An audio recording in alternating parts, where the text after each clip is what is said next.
You're good to go, right? Good to go. Okay, welcome to the Government Operations Committee, April 20th. Can I get approval for the last meeting minutes from March 16th? So moved. Second. All in favor? Aye. The March 16 meeting minutes are approved.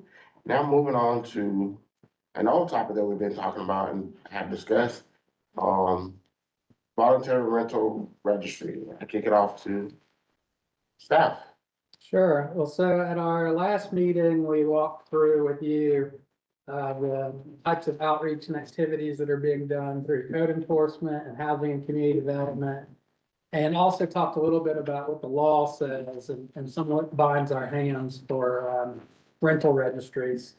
And you all had asked to take a deeper dive on what it would look like to set up a voluntary registry. And so we've got the team from HCD here to kind of walk you through some of the research that they've pulled together. So I'll toss it to Marquita to get us started. Well, good afternoon. This is a housing team of HCD, and we will be sharing some research and information on the voluntary rental registry. I think we'll start with the legal slide, which is the third slide. Oh. So this is the legal framework for the state. The law prohibits local governments from regulating the amount of rents to be charged for privately owned or single family or multi-unit residential property. It prohibits local governments from requiring registration of residential property. Prohibits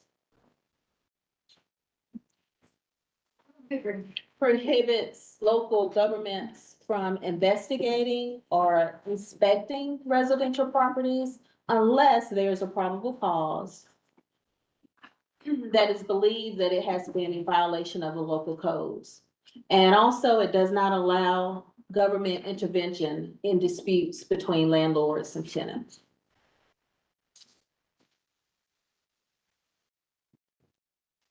So based on the staff's research for general rental registry information, landlord registries are basically just centralized databases. They track rental properties, the owner of those properties, and key management information. The primary purpose is to promote safe and healthy housing by enabling oversight of the rental conditions. In some cases, there are performance-based inspections. And in some cases, there's a prerequisite for getting a business license. At minimum, the registries collect owner information, whether the owner may reside locally, live out of state, if there's a property manager that represents the agent. The data that's collected can be the unit conditions, the structure, the occupancy, the last inspection, even the rent and the age of the structure is also collected.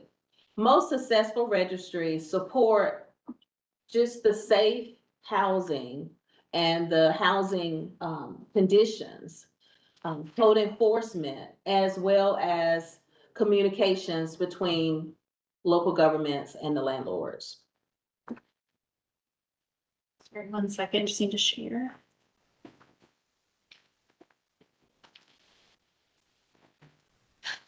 So I'm a little confused.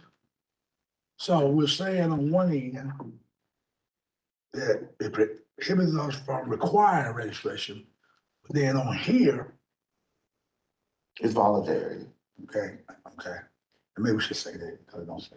Yeah. Okay, so yeah, so, okay, all right, thank you. Okay. So this research came from the recommendation from our Affordable Housing Investment Strategy Plan. Local governments could create a process, a registry, which landlords could register and pay fees for rental units to produce regular reports.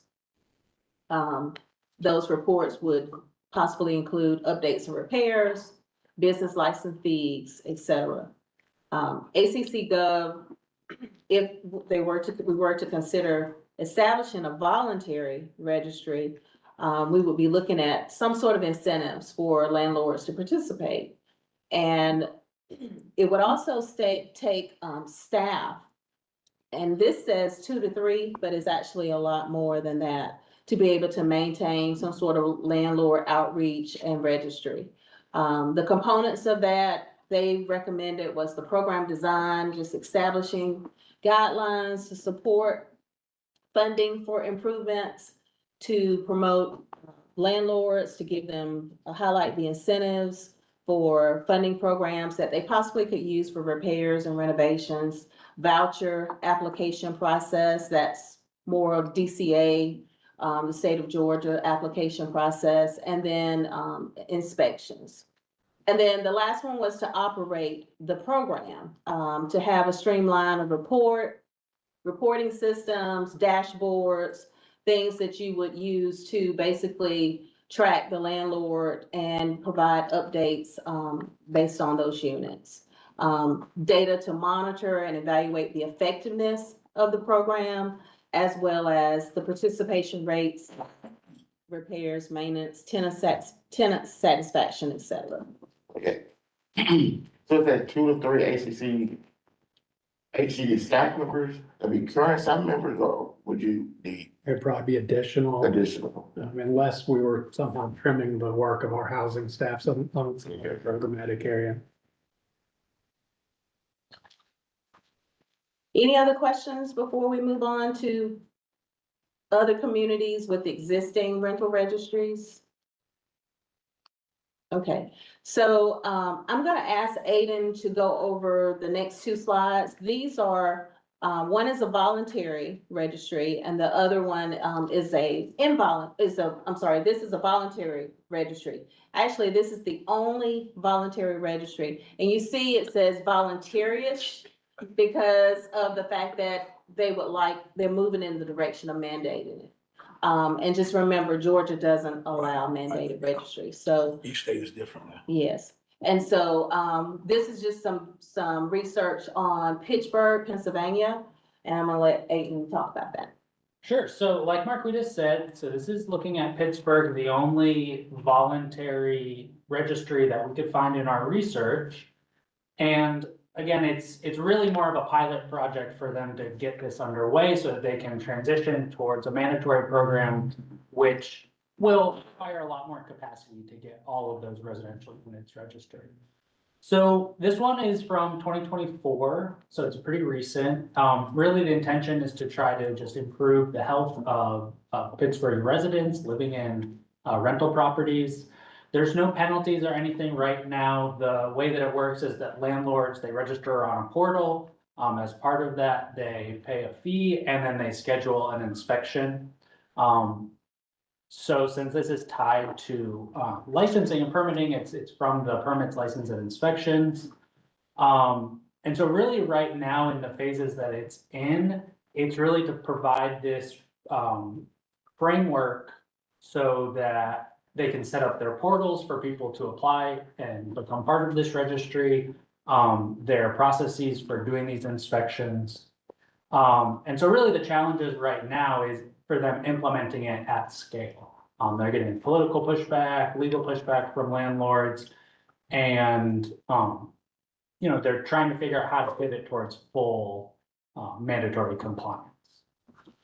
So does anyone have questions about this specific? Is anybody in the state that you all aware of that's doing voluntary registry right now? Do we know anybody?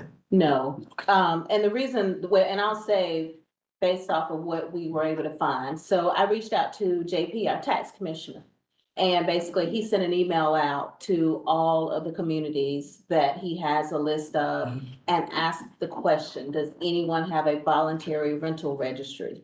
And we did not get a single response. Okay. Not surprising. And is it accurate to say that the only voluntary one we can find in the nation is this one, Pittsburgh. which is seemingly moving towards a mandatory stance? Yes. Is there an incentive for them to register? In Pittsburgh? Or, yeah, I mean, or in this concept in general, like what would be the incentive?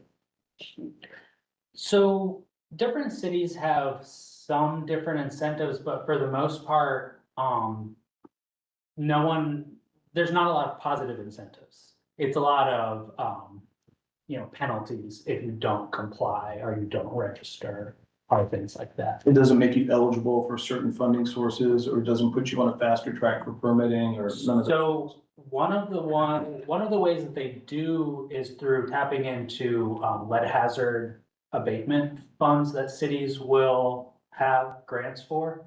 So they'll create registries. So it might be one of these, but Syracuse and Louisville both structure it that way. So if you have an older home, you're part of a registry, you can get access to apply for lead abatement or, other healthy home type of abatement, mold, water damage, things like that. Do we have that in Athens? So we're currently at HCD, we have a capacity building program around the lead hazard work, and we are in the process for applying for a grant to do it. One thing you also mentioned was, charging fees, so probably some landlords have some angst about having to pay a fee to register, and I guess what that fee would look like, and I guess those dollars that we collect can be used something, other than, I guess the thing for me would be how we get those landlords that may volunteer want to do the fees also, and I get the question from them, what would I get out of it? So, yeah. Well, and I think that comes up in a little bit, but one item of note is the affordable housing investment strategy specifically spoke to the need to have incentives if you're going to try to launch a voluntary initiative. And to have a fee is already a natural disincentive, right? So you already created that first barrier. And in a little bit, we talked about it a little bit here, we'll talk about the types of incentives that could be present. Because in the South, we operate in a low regulatory environment, and because we don't have a method where this can be mandatory, there aren't a ton of incentives that can be put on the table. Yeah. Let's keep going into the next community.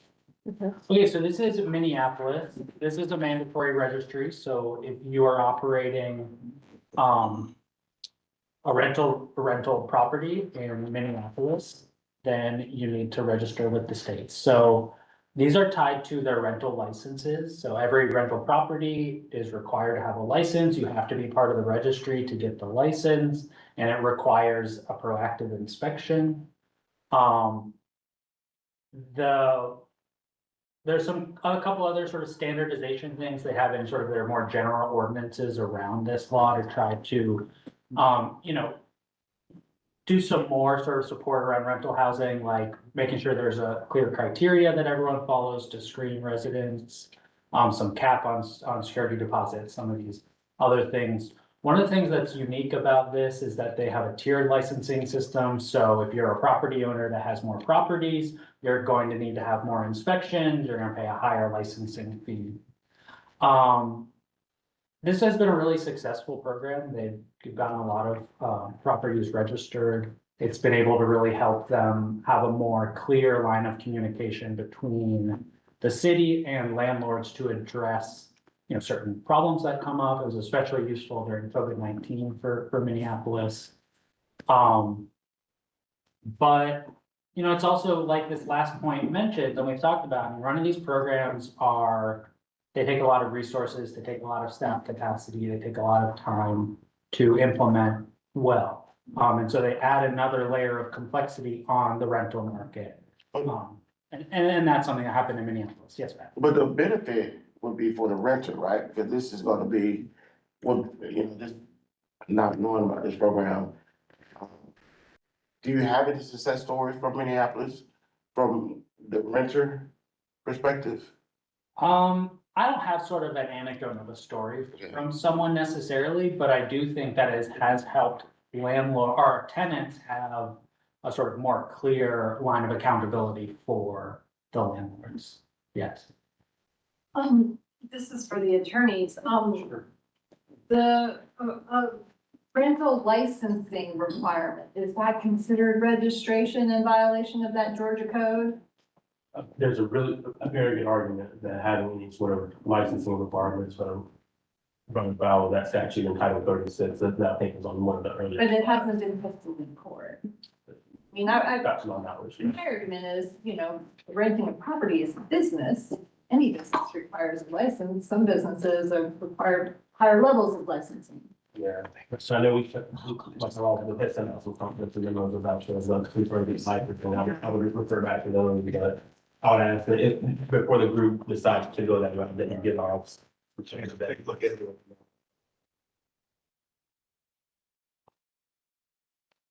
Well, can I ask a clarifying question? Sure. If you're a commercial investor, if you will, if you own an apartment complex in Athens, would you be required to have an occupational tax certificate? I'm kind of looking at code because that's probably something that they all come up with, or come across more often than our office does with. the No, tax requirements. No, they wouldn't need one for, Okay. to rent an apartment. So this is Syracuse, New York. Again, this is a mandatory landlord registry. It was created 2007. They require registration every 3 years, and it includes fees and inspections. This is, of course, for non-owner occupied 1 and 2 family rental properties. The landlords must comply with the registry. Lead testing is a part of the inspections. And this particular program is managed by the Division of Code Enforcement. Basically, the housing enforcement and the tenant protections, you know, these are things that have come out of this program, is to help strengthen those protections. And also to make sure that you improve transparency. And then it says the city has an advanced lead-free healthy homes initiative that they tied to this rental registry. Athens-Clarke County does not yet have any lead hazard abatement funds. We hope to apply when that application is released. And we expect that to be sometime this summer. It says they've experienced some non-compliance with this program. As with most of these, approximately 2 to 3 rental properties are not registered. They cite weak enforcement mechanisms. Landlords sometimes ignore the fines. And basically they just, you know, it's an ongoing need to help strengthen these registries and these policies here. But it is involuntary. Required resources. So this kind of just looks at the scale of the program. It depends on the cost. Landlord registries basically can be effective, but we found that it's more effective when it covers the broad city rental housing stock. There were some examples where some communities just focused on neighborhoods based on, you know, an increase of rentals to college students. For Syracuse, the officials noted that anything below 50% pretty much undermine the program. 75% is a more realistic goal for an effective operations of the program. And then the estimated labor costs of the program covers 50 to 75% of the total units. So here in Athens, if we estimate 32,891 rental units in Athens, the labor costs would cover about 50 to 75% of that. Athens Landlord Registry, in order for it to be effective, again, an adequate registry could cover 16,000 plus to 24,000 plus rental units.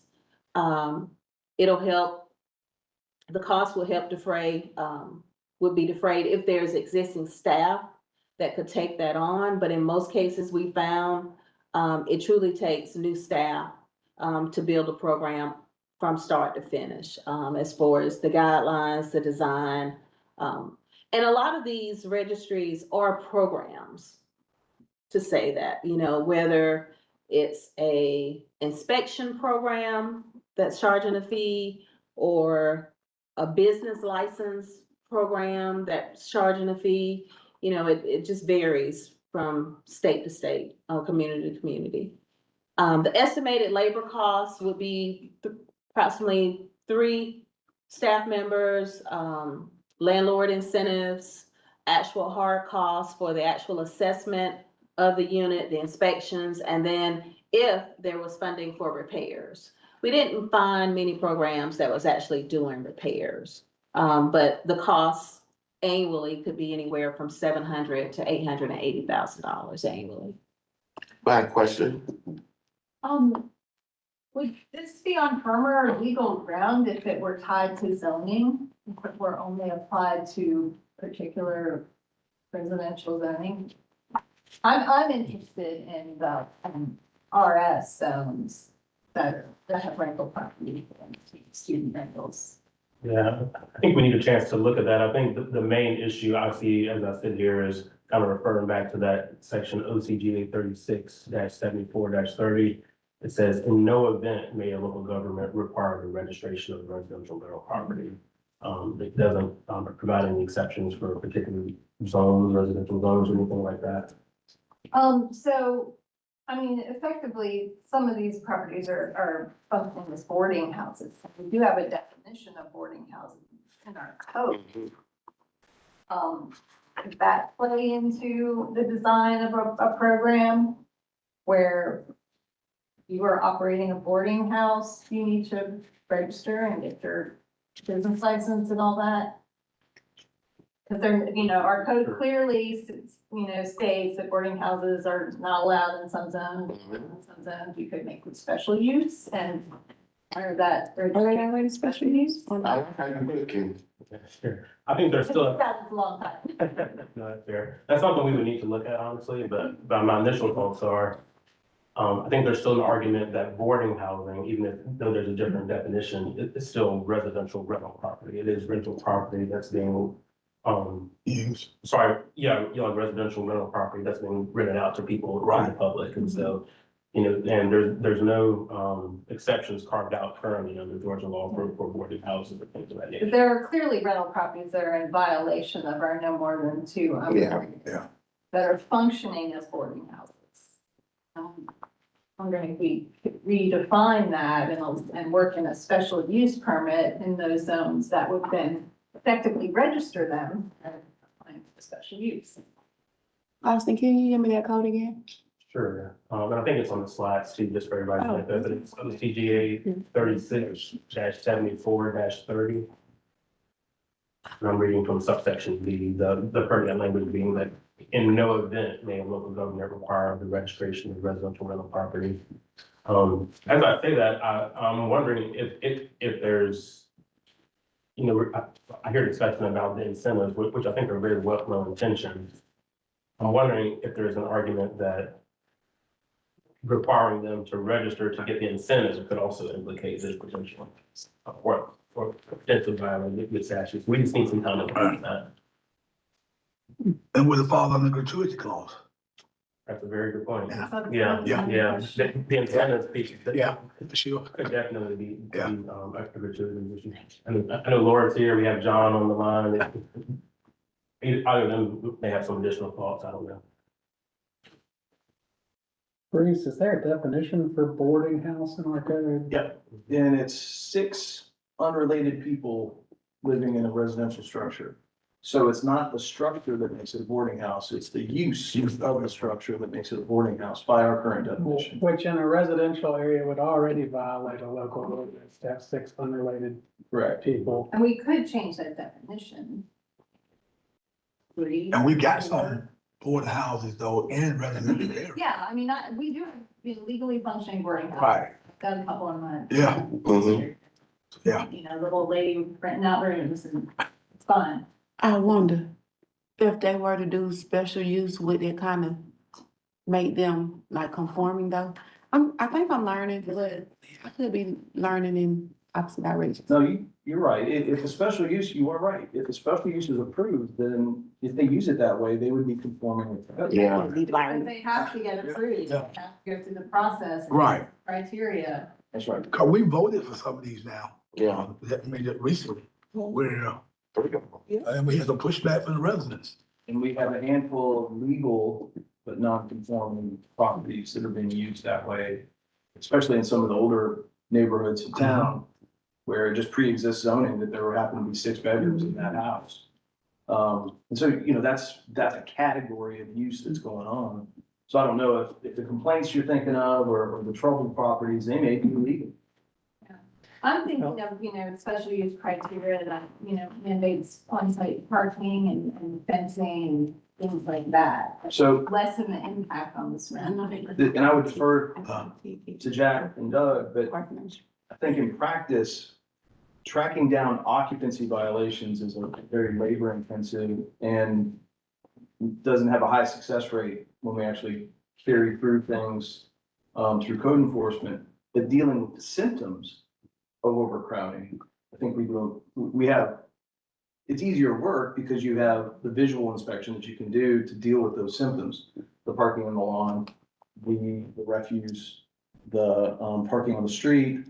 I think a couple other things have been noise ordinance violations that we've been able to track down a little more successfully.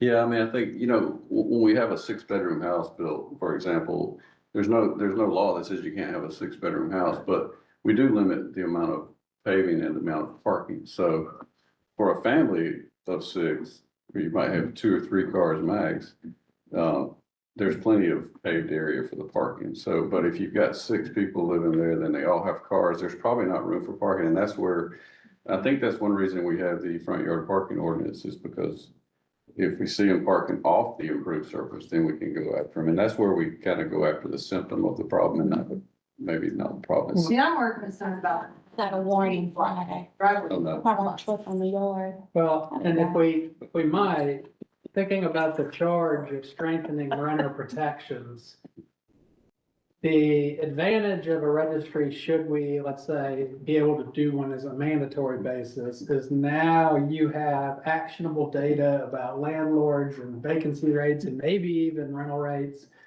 But you also have the opportunity to mandate an inspection that is otherwise requires an invite in.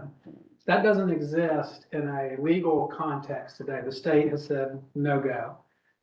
When you get into these things about boarding houses and parking in front yards and unrelated individuals, all super relevant conversation in the community, what I would ask is that actually connected to strengthening renter Rental, protection? Because I feel like we have gone on some journeys in the past on unrelated, and the short answer is it's legally a very high bar to enforce that ordinance, and there is enforcement that happens, but it takes a long time to get that body of evidence together. I mean, I feel like by offering the opportunity to legally function as a boarding house, we can better manage them. Sure, pack, 4 or 5 students into this home, but you have to have on-site parking, you have to have fencing, you have to have a place for the trash cans. And if you start racking up violations, then you can lose that license, that special use permit. Is that feasible? Well, I think what Commissioner Taylor had pointed out is once a special use permit is granted, as long as that use remains in existence, it's still a vested right in the property, even if the implementation of that use is not following code. Is that You can't revoke it. right? That's the other thing. It's not a license. Could we rewrite the code to allow temporary special uses that were dependent upon following the criteria under which they're approved? So having to have For your renewal every renewed. 5 years? And I would defer to John on this, but I know we've talked about this as just a possible procedural effort. And I think, John, I'm gonna stop talking. Is that possible, or is that a renewal of special use? I think there is language in the code that talks about the term of the special use being a condition of approval. So Yeah, and I'm trying to remember what context that came in, Bruce. I think that language is I think that's what, chapter 9-20 of our code. Yeah. Is, I know you and I have talked about this before. I can't remember exactly what context that comes up. I would say probably is just a matter of good practice. Having temporary or time limited special use permits is probably not the best practice to do for various reasons. If you're looking, at certain things that might be associated with that use with a special use permit, it may be better to try to, again, sort of what Bruce was talking about, address some of the symptoms that can pour out of that,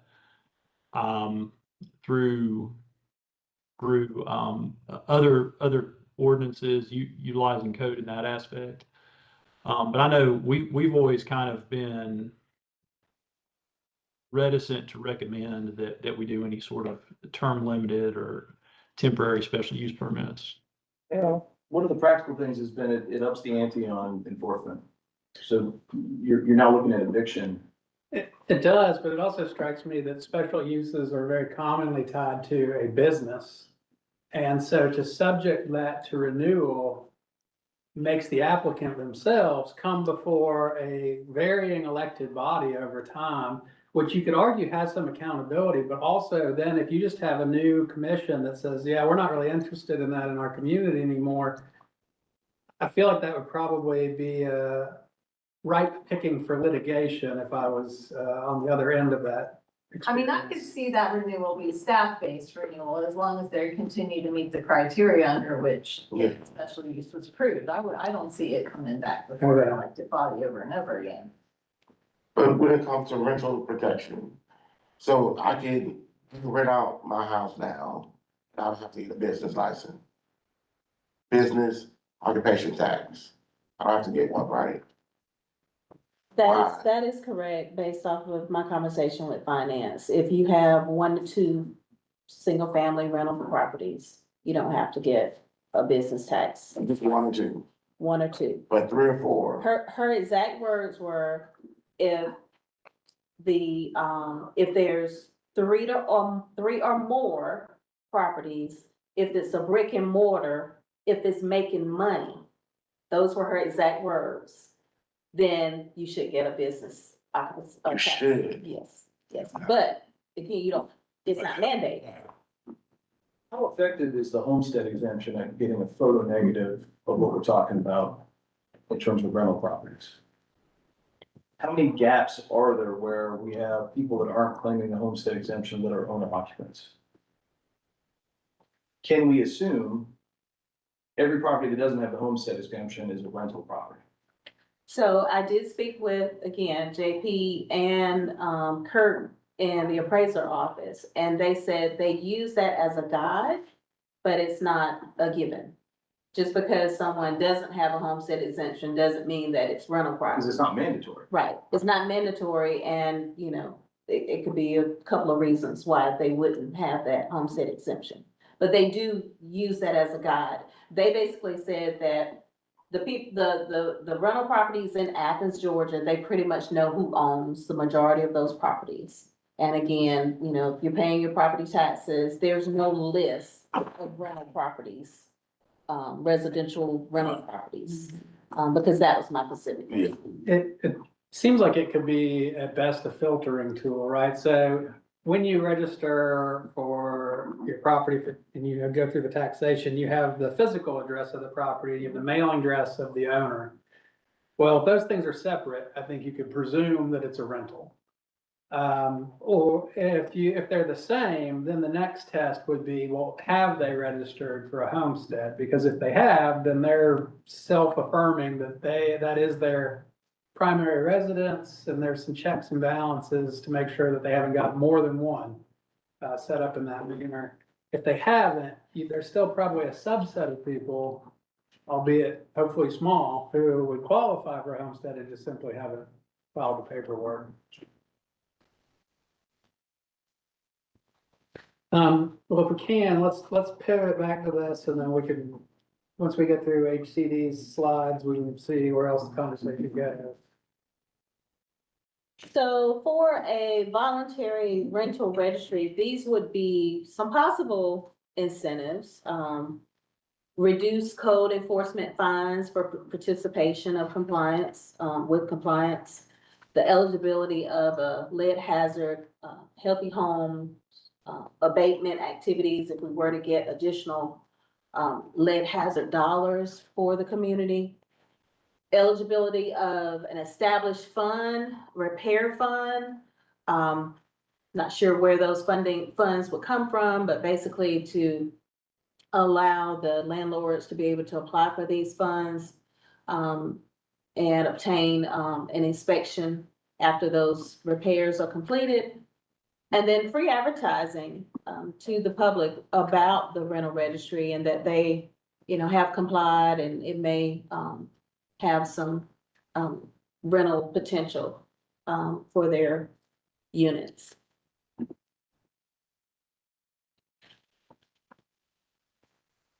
So HCD's recommendation at this time, is that we don't recommend a voluntary landlord registry, as a tool for addressing the quality and the affordability of rental housing. It would require a significant amount of local funds. And we would have to, look at the implementation, how would we incentivize participation? As you saw, many of the mandatory registries have very limited, participation and is struggling to increase that. Landlords managing housing that's in poor condition would really not have much incentive to voluntarily participate. There's some concerns that landlords would potentially, sell properties, or just basically not utilize the incentive programs that was offered. And then overall, in Georgia, there are some significant challenges in participating in a landlord registry. We're unable to develop strong enforcements, basically to ensure that, the property is maintained and the number of people in the units are in compliance with the ordinances and things of that nature. And so we just, feel that at this time that we don't recommend a voluntary landlord registry based on the costs, and the staffing as well for that.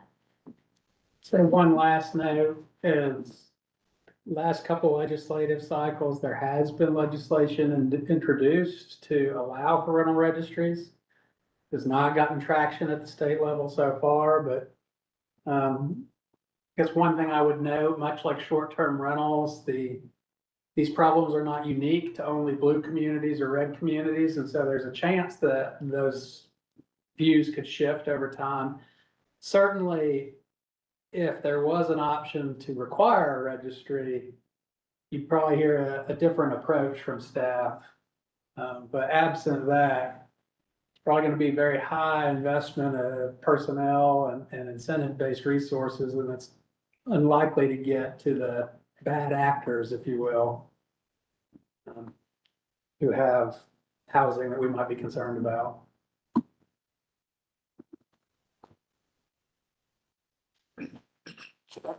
If we come back to this at a later date, I just wanna let it simmer a little bit. And some of the incentives, if we had funding, I think would entice some even the bad actors, be like, But would they violate the gratuity? Yeah, that would be something that I would need to look into, very well-intentioned incentives, I completely understand, but I think that may run to its flaws. So we're going to redo that. what do y'all think? Okay with that. I mean, I think it's an expensive, complicated, possibly illegal. But I would love to explore the idea of using special use permit and boarding house definitions within our zoning code to better regulate the single family housing ordinance. And I would love to ask the mayor to specifically assign that question. That's, I know to me, that's big concern of yours too. We see what's happened in East Athens. And we've got to get a handle on it. It's completely out of control and it is driving up our housing costs. Yeah. When you can pack 4 or 5 students into what was once a 2 or 3 bedroom cottage and charge, $1,000, $1,200 a bedroom per month, why would you even consider renting that home to a family? You know. But, I just wanna make sure this is correct. If I have one rental house, I don't have to get a business occupation license. Yes, that's correct. That was what Annette said in finance. Can we fix that? Like, why can't we, cause essentially, that's a business, right? You're potentially, House. you're under money. In a single family neighborhood, we define a boarding house, say, as, more than 3 bedroom or more. We redefine that. And a requirement of a boarding house as a business, you have to get a license to run a business. Yeah. To require the license for our short-term rentals, kind of step above a short-term rental. You definitely, you definitely have people coming and going. Very few of these kids are living there for more than a year. So legal. And I would clarify that just for, and I could have misheard something, so please correct me if I'm wrong, but the business occupation tax, that's not a license. That's not something that we're not regulating, but that's just a tax that they have to pay to the local government under state law. But it isn't effectively registration. When you open a short-term rental, you pay that tax and you're on file. But I'm not sure I would agree with that characterization, but that's a tax, it's not it's something. Well, if anything, these properties, I believe, do need to be taxed at a higher rate because they do produce a greater burden on our government operations and our infrastructure. Code enforcement can tell you about the time they spend. Legally, we can't require someone who's renting space to have cause it's a business, right? Like, what am I missing here? I wouldn't characterize someone that owns one property as a business. Because we're assuming that they have a business name and tax ID number, LLC. But people have owned, 2 homes all the time and, just Rent one out. rent one out or rent a duplex out, a side of a duplex out. And you don't require them to, pay that fee for that.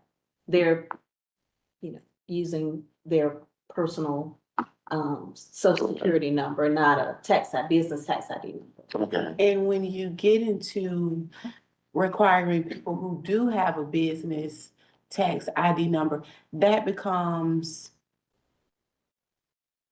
give me a minute, let me find where. Something I learned from Judd, but we don't want to be, just forget it. It'll come back. I'll tell you, Austin, I'll call you later. All right. So I think I would like to discuss this more. Well, it's up to y'all. Well, I think legally, We're tired. I think it's a tie. I don't know if we're doing anything from a registry perspective.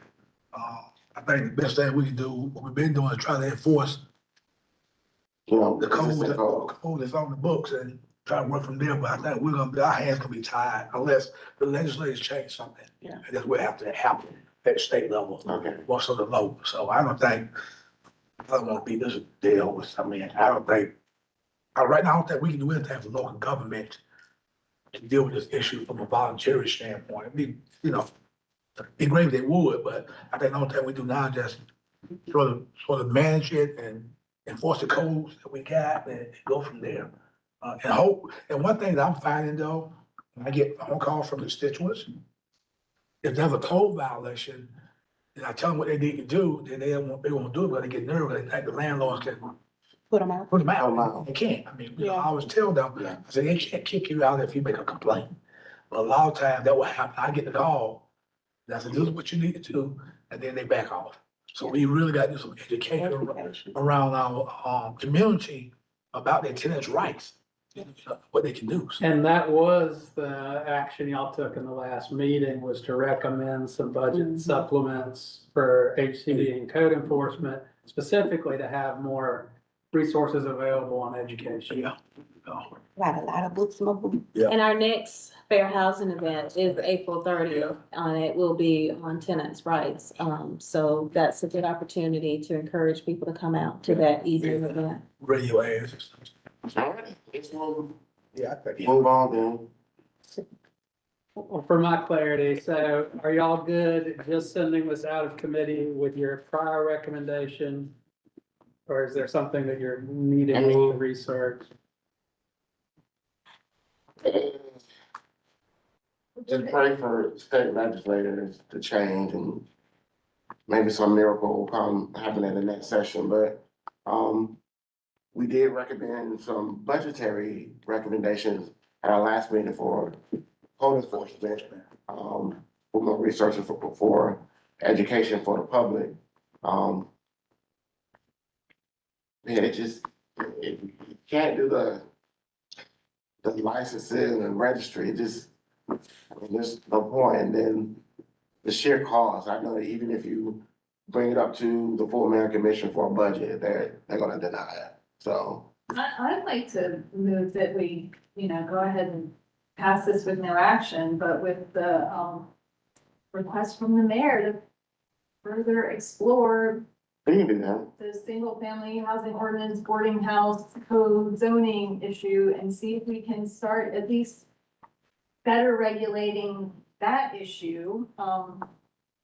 Hopefully that will help force some of these homes back into the rental market and increase the amount of housing supply. Y'all.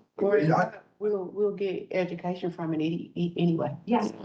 Yeah, that's okay. And just to clarify, so not pass with no action, because y'all did recommend an action last time. With the budget stuff. So it would just be to recommend that and then a request to the mayor, and I can work with you, Chair, on the exact language, but to more or less assign the topic of zoning and special use permits to the committee for investigating how to manage student rentals and better manage student rentals in single family zones, something along that line. Mm-hmm. For residential zones, Right. Okay, not just single. okay. Traditionally, single family. All right, thank you. All right. So our next topic will have Mr. Lonnie should give us a bit of a primer on short-term rental ordinance. I know that you all may have received quite a few memos this morning. Delegation. So a little bit of an overview before he gets started. We did adopt a single, short-term rental ordinance. It's been amended, I believe, twice since its adoption. He'll take you through what implementation looks like now.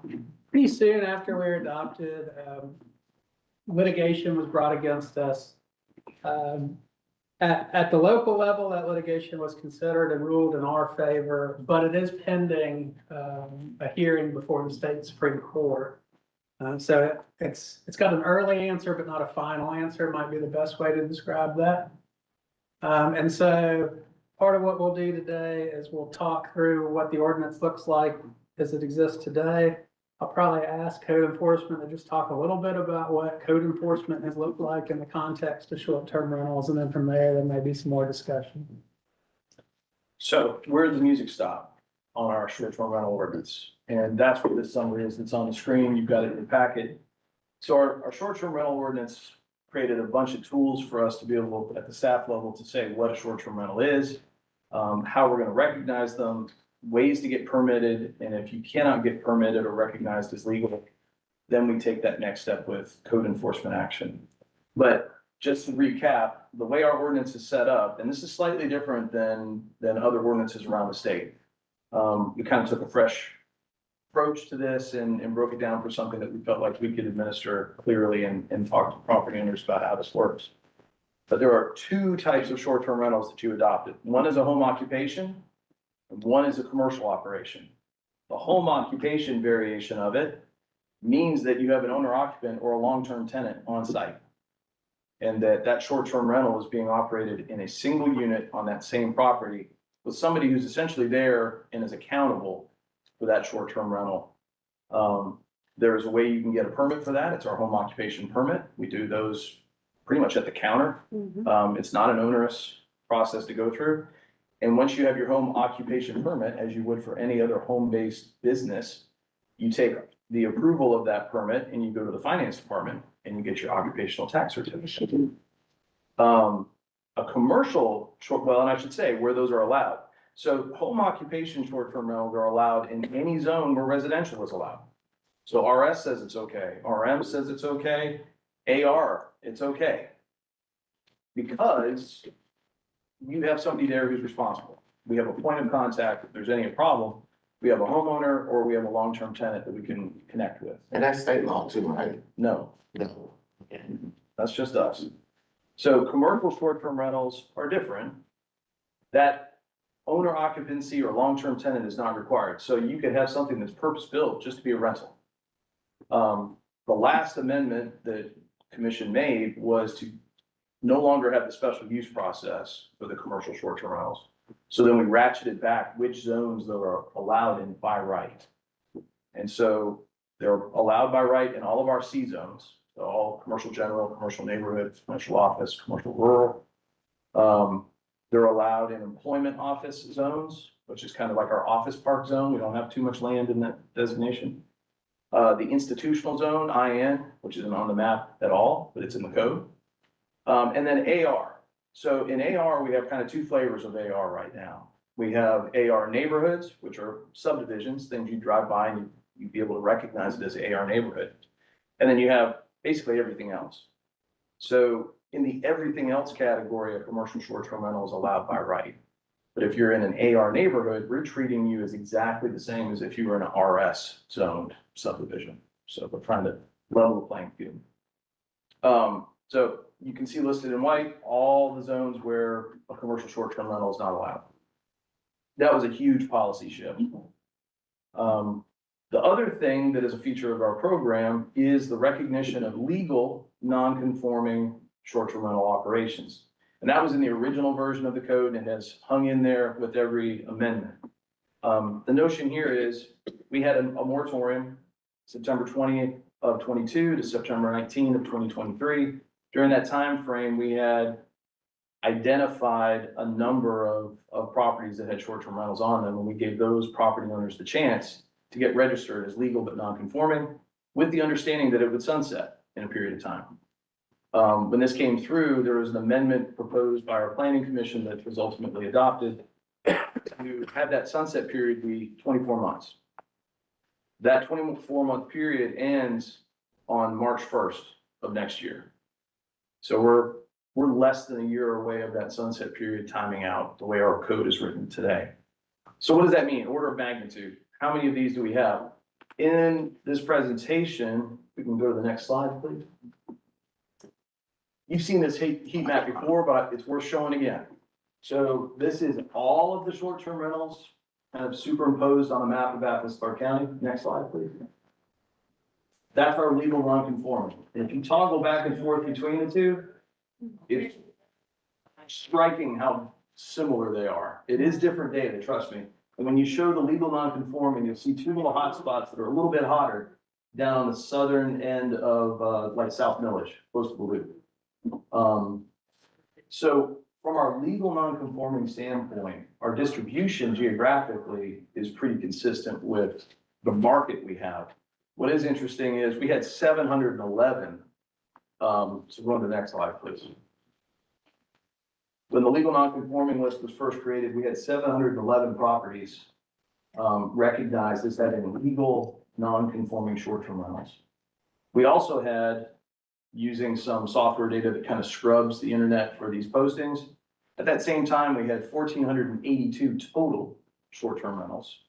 So essentially half of our total short-term rental market was in the legal non-conforming category. So the thinking here is that those legal non-conforming folks would either become conforming by getting a permit if they could, but if the code didn't allow, you're going to time out and not be able to operate anymore because the code's not offering you an opportunity any other way to operate. In the time since this list has been created, the 711 has been reduced now to 645. So in 1 year's time, we've seen 66 properties move off the list. There's two ways to come off the list.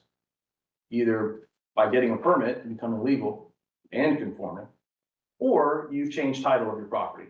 If there's a new owner, you're no longer eligible to be considered legal non-conforming.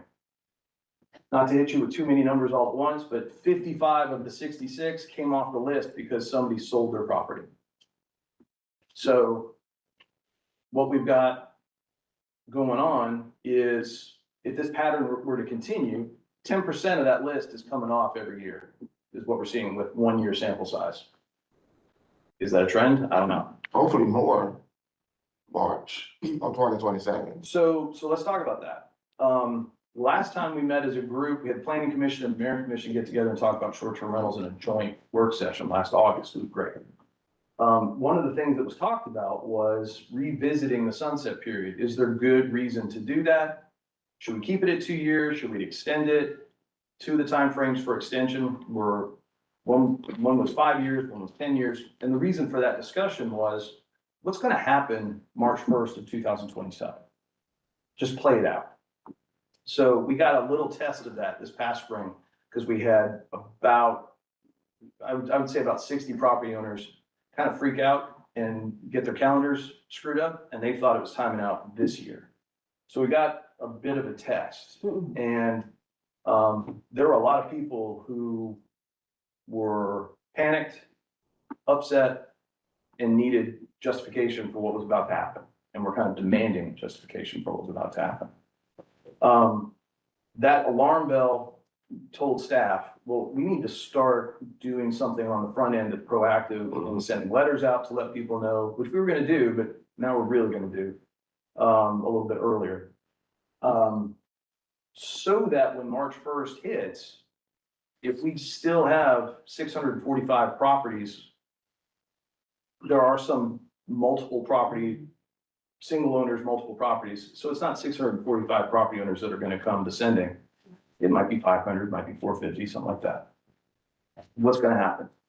What will happen is those folks are no longer able to have a short-term rental, and those properties immediately slide over into a code enforcement posture, where essentially they've had their warning. There is no warning any longer. It is taking action at that point with bringing them into compliance. So that's a huge hit into the pipeline of staff resources from March 1 of 2027. If the sunset period, if there was thought given to extending it, the reason for extending it would be to allow more time for these investors to have recovered their investment. And I think there's been we talked about that. information shared with y'all about that. Yeah. That the more time goes by and the more reasonable time there is for folks to make their money back, the better posture we're in for telling them time's up. And you'll have a dwindling list, right? Consider, well, again, 1 year sample size, but I would argue, yeah, we probably will. So where we sit today, I think staff feels like we have an ordinance that we're able to administer. We've had challenges to it that have been successfully defended. We've got really good communication with our property owners. Staff's kind of up to speed on how to talk to folks about what this is and what it's not. Rarely do we have tense conversations about this particular piece of code, which is great. And we're gonna stay on the front end of it. But how this translates to code enforcement, I think, is still a remaining question. And so that's probably a decent primer. Jack and Doug, I believe we added a code enforcement officer to focus on short-term rentals. We know that the lift will get heavier, March of next year, but since that person's come on board, what kinds of enforcement actions have we had to address, and what kind of volume are you seeing? So they started out with education, letting everybody know what was required in order to gain compliance. Now we've transitioned to identifying the short-term rentals that are operating that are not in compliance right now. We're using the software to identify those, and we reach out to them and let them know what's needed, give them the opportunity to come into compliance, and if they don't, then we issue a citation. Overwhelming majority of them do gain compliance voluntarily without having to issue a citation. But there are some that will And earlier we were talking about the symptoms of different land uses in our areas. Are you, from a code enforcement standpoint, seeing the symptoms of other significant code violations, on-street parking or noise ordinance, things like that, that you could associate to short-term rentals, or is that more akin to what you would see from just any rental? I think it's what we see from any rental. I haven't really noticed an uptick in complaints or anything like that because of short-term rentals. Okay. So, if I might, the ordinance, since it was originally adopted and assigned to this committee, has been refined twice, and the last time really kind of narrowing down where these things are allowed by right, and no longer even allowing for special uses, which I think clarifies that for everybody.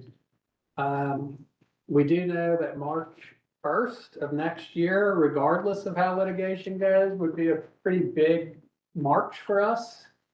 It may generate a lot of commission inquiries. As people that own property or businesses in Athens are told that they're no longer conforming. And we're gonna get ahead of that message, and we're gonna be communicating that ahead of March, but still a departure from the norm. If staff were to recommend anything, it would be that you might extend that 2-year moratorium. I also know that that's been talked about quite a bit with the mayor and commission as a whole. If this body's not interested in that, I think we would just say pass with no action. Initially, we had talked about 5 years, didn't we? Mhm. Yeah, I'm thinking, I got shot down, I thought that would be the best. Amount kept, who'd say, amount kept a lot of litigation if we had went 5 years, but who's to say, but still, our 5 years was sort of sweet spot. People recover their money, but.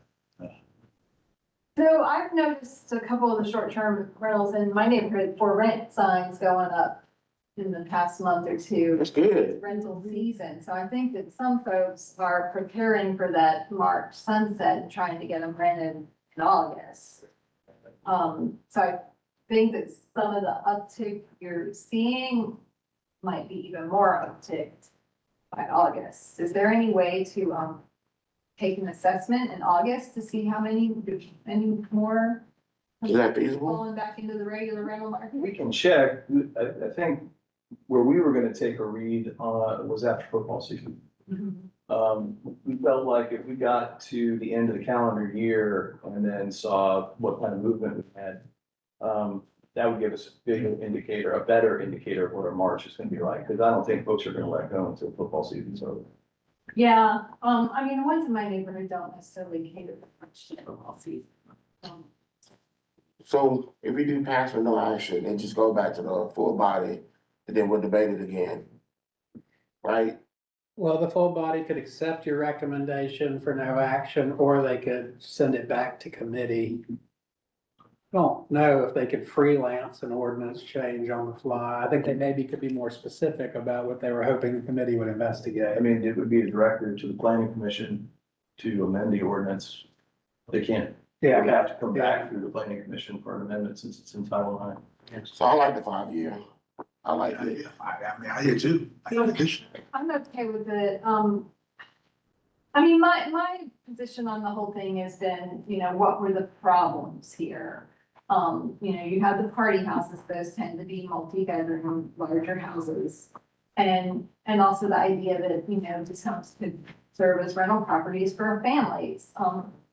Then you've got these eclectic little properties, particularly in our in-town historic neighborhoods that are like tiny little 1-bedroom cottages that maybe sleep 4 people if they have a pull-out couch. And those are the ones that are not super conducive to regular tenancy. I mean, I know some of the property owners, and part of the reason they went short-term rental with those, they had so many tenants moving in and out because they really only were suitable for 1 or 2 people, and they really wanted, more control over the property. And so I feel like, I mean, those are properties that kind of functioned as guest cottages and once upon a time anyways. And we actually had a short-term rental that was divided, or a guest cottage that was divided off, and then adjacent property owner brought it back in as a short-term rental. So, I mean, I'd be interested in exploring allowing some of those teeny tiny little, you know, not necessarily suitable for long-term habitation properties to serve as guest cottages. Yeah, that's above. That's not above. That's extending our ask though. Yeah, it is, but Well, and if it's a guest cottage, like a existing kind of ADU, if you will, that predated the ordinance, that, and somebody lived on site, they could do that. That's fine. well, have been divided off, and so they're no longer part of the original property, or they might just be a little teeny house that was built next door, or was the original house that the family lived in, and they built a bigger house next door, and the properties were divided. There's a lot of them in like, there's a couple in Boulevard, there's quite a few in Cobham, and you see a lot of what were once family properties that were divided in the Hancock corridor. So we already asked code enforcement to look at, make recommendations. I'm sorry, my brain is, we just voted on this like a month ago, right? It was back. A little month ago, yeah, when we Yeah. decided we were gonna go with the sunset thing. No, I'm talking about for, What you talking about? did we just vote on sending, not planning department? ADUs were part of the recommendation from the get. That's it, yeah. Planning committee. So there is a planning commission subcommittee now that's working on those GIC recommendations. There you There's go. 9 residential text amendments that are in development right now that you'll be seeing between now and December in waves. And how this might relate to those recommendations, I think we'll be folding that into our analysis of what we're Okay. But just tying that into what Commissioner Lee. yeah. So we're working on, so they're working on that. Yeah, I'm just thinking that some of the properties, in order to, you know, utilize these as ADUs, they'd have to recombine properties. There'd be some, and I'm not sure what the process is for that. But just, we did it, bring it back into the short-term rental, do you want to do 5 years or sunset March? Well, see, the reason why we settle on 5 years is because Commissioner Hamby's district was overrun with so many. He advocated for that 5 years, and so I think out of, he advocated for 2 because of that. And so I think out of respect for his advocacy, if we decide that we're gonna not go with the 2 and go with the 5 because of litigation, because we were told by the attorney's office that we would go into litigation, and this body still chose to move forward. And so I think out of respect for the work that's already been done, as well as Commissioner Hamby's and I advocacy, that we should just keep it as is, because we were already told about the pending litigation. So to turn back now does staff in this body of this. Well, I think that's gonna be, I don't think. Has already, done the work to get us to this 2-year cutoff. And so to say. Enforcement be catching us out March 2nd. I think there's 2 compromises here then. Yeah. We probably need to see how the litigation plays out. Yeah, yeah. And see what happens. And then, if they rule in our favor, we just stay the course. We stay the 2 years. Right, okay. Which it look like you might have. It's locally, but again, you never know what they do at the Supreme Court, but let's just let it play out, I think. And Austin, do we have a sense at all when the Supreme Court might take this topic up? I don't, I can tell you that they will take it up because it is a constitutional issue, so they have to make a decision, but we don't have any set dates or. Let's let it play out. Motion to pass with no action. I do think that the Supreme Court case is set for the August term, if I remember correctly. It was recently given an appeal number, or excuse me, a case number and that sort of thing. So it'll be a little, it'll be August term, but then we will obviously have to wait for any sort of decision to come from the Supreme Court after that. So really what I'm hearing is that towards the beginning of next year, we should have some understanding of where the ordinance stands legally at the Supreme Court's view. We also will have a chance to revisit some of the sales data and kind of look at if any property, how many more properties, if any, have turned over. That might be the kind of thing that Manager Cal could fold into a brief in that January timeframe, that if there was any desire to revisit it because of changes in those two things, then in January, it would be the next mayor could make an assignment. You know, it's gonna be a new commission, so let them make that decision. Yeah, well, hopefully it's not a new commission, hell. And it also I know will what you're let, saying, but I'm just saying, you know, planning, we know it's gonna be new people, though. yeah. At least 2 new people, 3 new people, so they're gonna be, so I would say, well, I said, let it play out. Yeah. You know, let's let it play out. I agree with you. Let's hold the, What we no got? vote, yeah, let's hold what we got. Motion? Second, oh, go ahead. Can you make the motion? Motion to pass without action until after the Supreme Court decision. Second, Okay. all in favor? Aye. Right. Motion to adjourn. All in favor? Enjoy your Monday. Bob, I give you something to eat. I say, Lord, this is a light fast.